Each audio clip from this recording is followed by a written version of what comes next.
안녕하세요. 좋은 아침입니다. 오늘은 2022년 7월 1일 금요일 아침입니다. 저는 네파교회를 섬기는 정선옥이라고 합니다.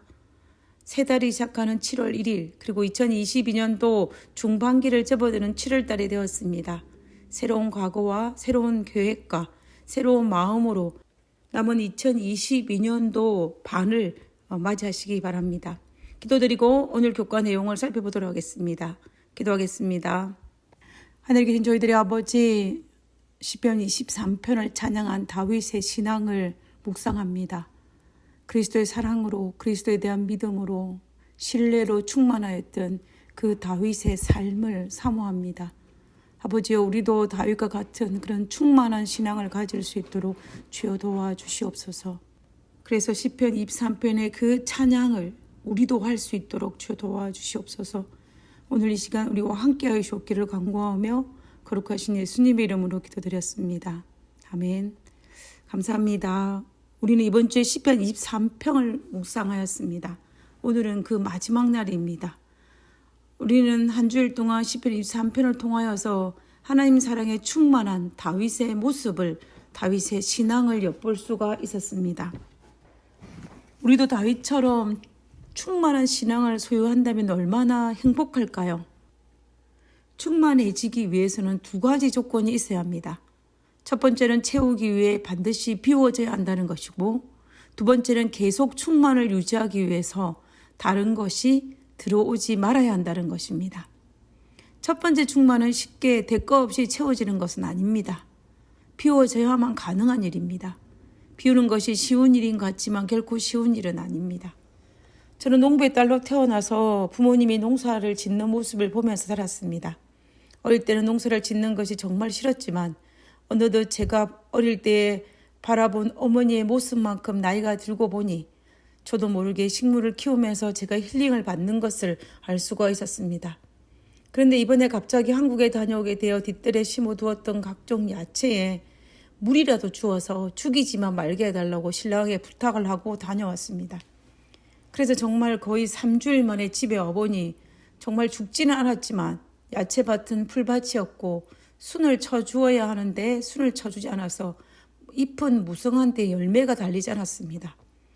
분명 이 정도로 잎이 무성하면 고추가 달려야 하고 가지가 달려야 하는데 잎은 무성하지만 열매가 없었습니다. 그래서 풀을 제거하고 제일 먼저 한 일은 가지치기였습니다. 몸가지만 남기고 옆에 장가지로 난 가지들을 모조리 제거하였습니다. 제거하면서도 저의 마음이 아팠습니다. 얼마나 많이 가지치기를 했는지 풍성한 고추밭이 정말 땅이 너무 많이 보여서 휑했습니다. 얼마나 많이 따내었는지 제거한 잎을 모아보니 혼자 먹기에 너무 많아서 나누어 먹었음에도 몇 끼를 나물 반찬을 해먹을 정도였습니다. 아무것도 모르는 신랑은 왜 멀쩡한 고추잎을 따냐고 야단이었습니다. 아마 고추잎 입장에서도 자신의 장가지가 모조리 잘려나가니 아팠을 것이고 고추 입장에서는 나름대로 시련이요 고통이었을지도 모르겠습니다. 그런데 장가지를 제거한 지 2주일이 지나고 나자 고추가 달리기 시작하였습니다. 주변이들과 나누어 먹을 수 있을 정도였습니다. 오이도 불필요한 잎들을 따줄수록 많은 열매가 맺힙니다. 비우니 충만이라는 대가가 주어진 것입니다. 옆에 장가지를 제거하는 고통을 이겨내자 열매가 달리는 것입니다. 우리의 삶도 마찬가지인 것 같습니다. 우리의 삶에서 처음에는 시련을 당할 때는 분명히 아픔이었지만 많은 것을 잃어버리는 것처럼 손해를 본 것 같은 느낌을 받지만 그러나 그 시기를 잘 지내고 나면 내가 얼마나 성숙한 그리스도인으로 만들어주는데 큰 역할을 하는지를 알 수가 있지 않습니까? 우리가 하나님께서 인도하시는 의의 길을 가다 보면 의도치 않게 사망의 음침한 골짜기를 지나는 시간을 겪지만 그때에 우리가 정말 비워지고 잘 극복하면 그리고 잘 아물면 우리는 놀라울 정도로 성숙이라는 그 신앙을 소유하게 되지 않습니까? 교과책에 나와 있는 일부분을 읽어보도록 하겠습니다. 최후의 승리를 얻을 사람들은 그들의 신앙생활에 있어서 단혹과 시련의 시기를 겪을 것이다. 그러나 그들은 담대함을 잃어서는 안 된다. 이는 그것이 그리스도의 학교에서 받은 단련의 일부이며 모든 불순물들을 제거하는 데 불가결하기 때문이다. 하나님의 종들은 원수의 공격과 그의 극악한 능력을 끈기 있게 견디고 사탄이 앞길에 놓아둔 장애물들을 정복해야 한다. 온실 아래서만 자란 식물을 바로 온실 밖에 옮겨 심으면 죽습니다. 며칠 동안 온실 안과 온실 바깥을 오가면서 연습을 해야만이 온실 안에 적당한 온도와 환경 속에서 자란 식물이 뜨거운 낮의 햇빛과 차가운 밤의 추위와 바람을 이겨내며 살아갈 수가 있습니다. 이와 마찬가지로 우리가 신앙생활을 하면서 겪은 단혹감과 시련의 시기가 닥치면 더 큰 시련을 위해서 연습하는 시간이며 이 경험을 통해 우리의 신앙이 성숙하고 어떤 비바람이 몰아쳐도 당당한 그리스도인으로 살 수 있을 것입니다. 제가 한 번은 이런 생각을 한 적이 있습니다. 세상에서 절대로 이기지 못하는 사람이 있는데 그 사람은 좋아서 하는 사람이라는 것입니다. 하기 싫은데 누가 시켜서 어쩔 수 없이 하는 사람이 아니라 자기가 정말 좋아서 하는 사람은 절대로 이기지 못한다는 것입니다. 자기가 좋아서 하는 사람은 그 일이 더 이상 일이 아니라 그 자체가 행복이기 때문입니다. 그러니 어떻게 이길 수가 있겠습니까? 우리가 그리스도인으로 승리할 수 있는 비결도 이와 마찬가지입니다. 자기가 좋아서 그리스도인이 되기로 작정한 사람입니다. 우리가 그 사람을 성령에 충만한 그리스도인이라고 이야기합니다. 세상을 감당치 못하는 사람은 하나님의 사랑에 충만한 사람입니다. 충만이라는 복음성가 작곡가인 이 송경민 씨가 충만이라는 노래를 작곡한 간증을 들은 적이 있습니다. 그가 충만이라는 이 복음성가를 작곡할 당시에 그가 어떤 상황에 처해졌냐면 어느 날 한순간에 어떤 한 사람에 의해서 자신이 가진 모든 재물이 사라지는 경제적인 위기를 맞았을 때라고 합니다. 그 당시에 새 아이를 키우고 있는 입장이었기 때문에 굉장히 힘든 시기였다고 합니다.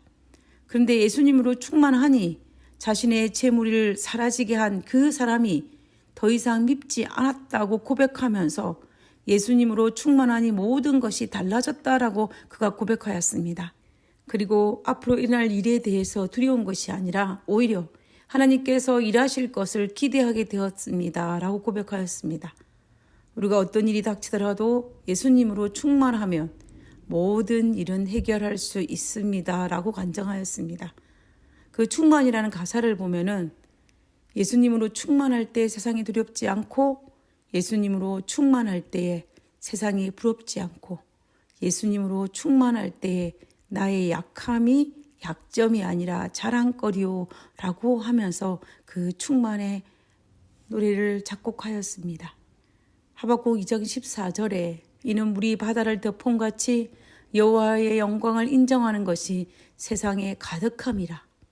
물이 바다를 덮음같이 성령으로 충만하며 예수님으로 충만하면 우리는 이 땅에서 천국을 경험하게 되는 것입니다. 새하늘과 새 땅은 예수님의 재림을 통해서 이루어진 것이 아닙니다. 그러나 아직 이루어지지 않는 이 현실 속에서도 작은 천국을 경험할 수 있는 비결은 바로 여호와를 아는 지식이 여호와의 영광을 인정하는 것이 매일의 나의 삶 속에서 예수님으로 인하여 충만히 이루어질 때에 가능한 것입니다. 내가 만약 매일의 일상 속에 여호와를 아는 지식과 그분의 자비와 은혜와 사랑을 점점 더 알아가고 그분의 자비와 은혜와 사랑을 인정한다면 우리는 성령의 충만을 경험하게 될 것이고 내 삶이 천국으로 변할 것입니다.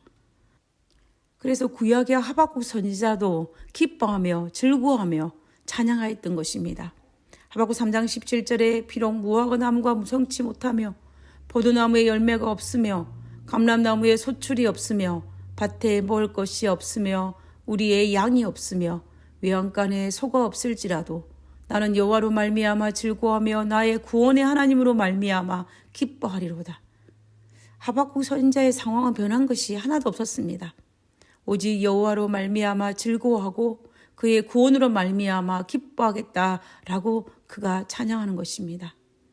우리가 여호와를 아는 지식이 여호와의 영광을 인정하는 마음이 물이 바다를 덮음같이 충만할 때에 시편 23편의 다윗처럼 목자 되시는 예수님을 전적으로 신뢰한다면 분명히 충만한 마음을 가질 수 있을 것이고, 그로 말미암아 세상에서 가장 행복한 그리스도인, 행복한 사람이 될 수 있을 것입니다. 예수님께서 이 땅에 계실 때에 십자가의 그 고통을 이겨낼 수 있었던 비결 또한 아버지 하나님을 절대적으로 신뢰하는 그 충만이 그를 넉넉하게 하였음을 우리는 압니다. 그래서 저는 이 충만이란 단어가 참 좋습니다. 무엇인가가 꽉 채워져 있는 느낌입니다. 다른 그 어떤 것이 들어올 수 없는 상태입니다. 하나님의 사랑이, 믿음이, 신뢰가 충만하다며 우리가 사망의 음침한 골짜기를 지날지라도 해를 두려워하지 않을 것이며 원수의 목전에 있을지라도 두려워하거나 무서워하지 않을 것입니다. 어쩌면 내가 환경 때문에 힘들어하고 어려운 것은, 어떤 사람으로 인하여 힘들고 어렵다라고 말하는 것은 하나님의 사랑이 충만하지 않았음을 드러내는 것이고, 나의 충만하지 않은 틈을 타서 살금살금 들어와 내 마음 안에 불순물이 들어왔다는 것을 드러내는 것입니다. 우리가 힘들더라도 가지치기를 해서 시련을 통해 불순물을 제거해야 될 것이고, 이 불순물을 제거해야만이 하나님의 사랑이 충만히 채워질 수 있습니다. 그리고 불순물이 제거되지 아니하면 하나님의 믿음이 차지할 공간이 없어서 채워질 수가 없습니다. 그것 또한 하나님으로 충만하면 절대로 그 어떤 것에 빈틈을 주지 않아서 계속 충만을 유지해야만이 우리는 시편 23편의 그 평안과 그 기쁨과 그 감사를 누릴 수 있을 것입니다. 우리는 하나님의 자녀입니다. 우리는 그리스도인입니다. 우리는 하나님을 사랑하는 성도입니다. 예수님으로 내 마음이 충만함으로 행복한 그리스도인이 되기를 누구보다 더 진심으로 바라는 사람입니다.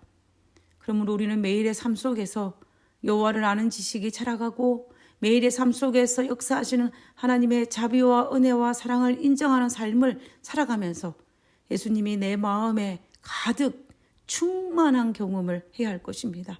그 충만함으로 행복하고 그리스도인으로 만족하고 그리스도인으로 기쁜 삶을 살아서 우리도 시편 23편의 그 찬양을 올릴 수 있는 우리 모두가 되기를 간절히 바라면서 이번 주 모든 교과를 마치도록 하겠습니다. 기도하고 마치겠습니다. 하늘에 계신 하나님 감사합니다.